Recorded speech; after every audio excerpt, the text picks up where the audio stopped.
A gente fala assim, olha, tem que aprender a viver bem. Mas tem muita gente que não fica sem comer aquela carne gorda, bem gordurosa. Tem muita gente que não consegue ficar sem comer as gorduras hidrogenadas. E tem muita gente que extrapola e extravasa. Mas tem muita gente que fecha a boca, que coordena tudo da melhor forma possível para não ter aquela taxa de colesterol muito elevada. E o cardiologista Dr. Ricardo José Rodrigues é o meu convidado agora para a gente falar sobre o colesterol. Quais são os benefícios ou os malefícios do colesterol para o nosso coração, Dr. Ricardo? Comecemos pelos benefícios, então. O colesterol, ele é uma molécula isolada e única. Então não existe bom colesterol ou mau colesterol. Ah, tá. Isso é apenas uma visão didática. Quando o colesterol está ligado a HDL, que é uma lipoproteína, ele poderá ser eliminado do corpo. Então a gente fala bom colesterol. Quando está ligado a LDL... É o ruim. É o ruim, mas na realidade é um só. São caminhos diferentes. O colesterol, em relação a benefício, ele é a estrutura molecular da testosterona, da progesterona, do estrógeno, de algumas membranas celulares. Então o colesterol ele faz muito bem à vida. No entanto... É importante. Sem dúvida, particularmente na fase de crescimento, na fase de reprodução e na terceira idade também. No entanto, quando você tem uma quantidade grande de colesterol circulando no corpo, o fígado tem que produzir muita LDL, que é a proteína que abraça o colesterol para que ele possa circular. E esta LDL, quando sofre reação de oxirredução radical livre, ela entra dentro do vaso e provoca inflamação e leva junto o colesterol, fazendo a sua deposição. De gordura. De gordura. Portanto, quando eu tenho muito colesterol circulando, eu tenho também muita LDL circulando. Eu tenho mais probabilidade de inflamação e entupimento das artérias. Isso está sobejamente definido na literatura. E eu estou frisando isso porque nós temos visto nas mídias sociais, qualquer ela que seja... Que pode comer à vontade. Exatamente, não é verdade. Outra coisa é que aquilo que comemos é entre 10% a 15% do colesterol circulante é o que comemos. O resto o próprio fígado faz. Mas 10% a 15% é bastante, não é uma quantidade desprezível. 10% a 15% pode significar de 250, por exemplo, para 280, para 290. Claro. Então é um valor significativo. Em relação a ovos, os ovos constituem excelentes fontes de proteínas, de fosfolípidos, etc. Mas uma gema de ovo tem entre 200 a 250 miligramas de colesterol. Uma gema? É muito, porque é a quantidade que a gente precisa ingerir todo dia, não precisa mais que isso.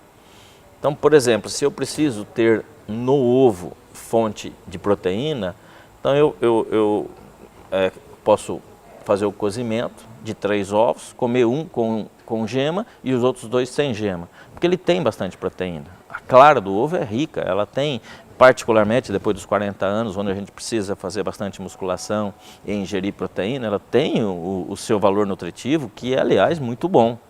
Mas a gema você tem que separar.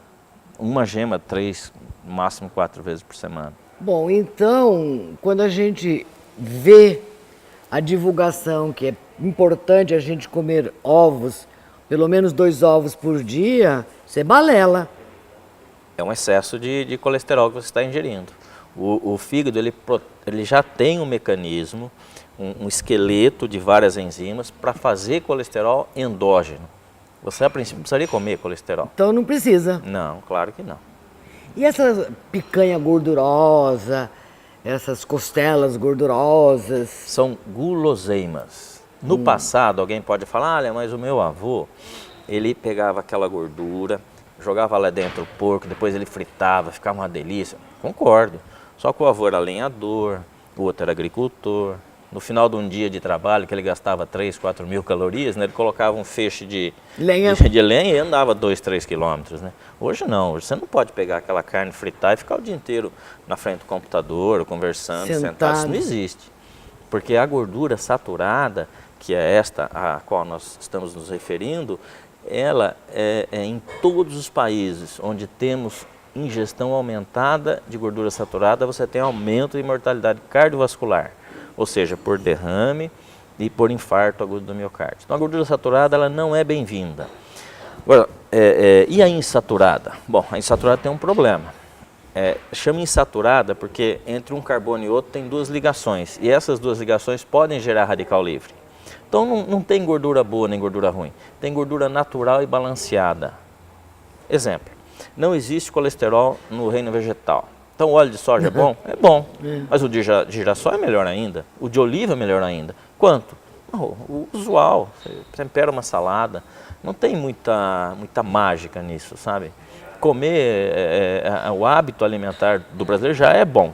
Agora não dá para fazer churrasco 3, 4 vezes por semana, né? Comer costela, né, que você referiu, todo final de semana, pegar óleo de coco, por exemplo, e ficar colocando óleo de coco. Isso não existe, não faz parte da nossa alimentação. Então, preconizou-se muito recentemente cozinhar com óleo de coco. Então, o óleo de coco é excelente como energético, excelente. Então, quando a gente não tinha, ano passado, nutrição parenteral, naqueles pacientes que apresentavam fístula, a gente dava óleo de coco, melhorava, as crianças usavam óleo de coco para acelerar o crescimento, ficar mais gordinho, mais bonitinho e etc. Mas hoje os hábitos mudaram, o óleo de coco é muito interessante, se você vai correr, por exemplo, 10 quilômetros, você põe óleo de coco com banana e aveia, mexe, um excelente energético. Agora, cozinhar com óleo de coco, eu acho que é um exagero, tem coisa melhor para cozinhar. É melhor você cozinhar com óleo de oliva, com óleo de girassol, óleo de milho, né? Tem muita gordura saturada. Toda vez que você tem gordura saturada, você aumenta o colesterol ruim, né? Aquele colesterol ligado ao LDL, e aumenta o triglicérides também. E aumenta a quantidade de energia que você ingere. Então você vai ganhar peso. 1 grama de óleo de coco tem 9 vezes mais calorias do que, tem 2,5 vezes mais caloria do que 1 grama de glicose, de doce, tá? Então Verdade. 2,5 vezes. É muita coisa. É muita coisa mesmo. E quando o indivíduo tem descompensado tanto triglicérides como colesterol, é um fator preponderante para concorrer a um infarto. Não tenha dúvida. No começo da nossa entrevista eu expliquei que o colesterol, por ser uma gordura e o sangue ser água, alguém tem que abraçar a gordura para solubilizar, como se fosse um sabão, para poder andar, né, caminhar dentro do líquido. Né? Quem faz isso são as apolipoproteínas. E a apolipoproteína que abraça o triglicérides também participa da formação daquelas placas de aterosclerose, de deposição de colesterol. Portanto, quanto mais triglicéridos eu tenho, mais aquela apolipoproteína que faz a aterosclerose eu também vou ter. Então a afirmação é verdadeira, quanto mais colesterol, quanto mais triglicérides, mais chance de ter infarto, de ter angina. Bom, então o que a gente precisa fazer para ter uma qualidade de vida melhor e não correr riscos lá na frente? Aprender a comer. Vamos dar números para isso? Vamos dar números. Todo dia, atividade física, 30 minutos aeróbia, 30 minutos é o mínimo, tá? Diminui entre 40% a 50% mortalidade cardiovascular. Todo dia? Todo dia. Por isso que tem que ser todo dia, porque são 30 minutos, ou 1h30, 3 vezes por semana. Tá? O que é uma atividade física aeróbia? Seria uma pessoa andar, por exemplo, aqui, nós estamos perto aqui do lago, e o mais rápido possível, mas ela tem que conseguir conversar quando ela está andando. Se ela conseguir conversar e estiver andando o mais rápido possível, ela está no seu limiar aeróbio. 30 minutos. O número é fantástico. Sem perder o fôlego. 40%, 50% de diminuição é bastante. Porque aqueles medicamentos tipo estatina conseguem diminuir 30%. Olha o valor dessa conduta. O valor dessa ação, dessa atitude. É muita coisa. Outra recomendação é a alimentação. Alimentação. Nós precisamos ingerir entre 4 a 6 porções de verdura e fruta. Não precisa ser as duas juntas. Não, 2 ou 3 frutas e 2 a 3 porções de verdura e legumes. todo dia, diminui 30 a 40% chance de infarto. Nossa. É muita coisa. Outra situação interessante, dormir em torno de 8 horas diminui em torno de 20% chance de colapso cardiovascular. 20%. Infelizmente, esses números não se somam, né? Observe que já deu mais de 100. Mas a gente vai diminuindo muito o risco, só com essas três coisas, hein? Essas três situações. E diminuir sal, né?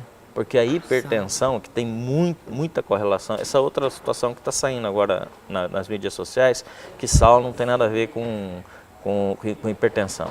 Isso não se questiona mais. Às vezes a gente tem dificuldade de correlacionar um agente agressor, ou mesmo que não seja agressor, nesse caso alimento, com uma doença. Mas no caso do sal e do colesterol, essas ligações elas já foram bem sedimentadas cientificamente. Então, quando a pessoa diminui o sal, e lembrando que a quantidade de sal que existe nos alimentos já é suficiente. Não precisa Dali mais. para frente é guloseima, vamos dizer, preservação. É exagero. É exagero e às vezes a indústria usa muito sal para preservar o alimento. Um exemplo mais típico disso é o bacalhau, né, que os portugueses descobriram lá em 1500, que se salgasse ali, né? Então isso passa hoje por salsicha, por salame e por aí afora. Muito sal. E o sal eleva a pressão arterial ajuda a deposição do colesterol na artéria e eleva demais a chance de derrame ao longo do tempo, né?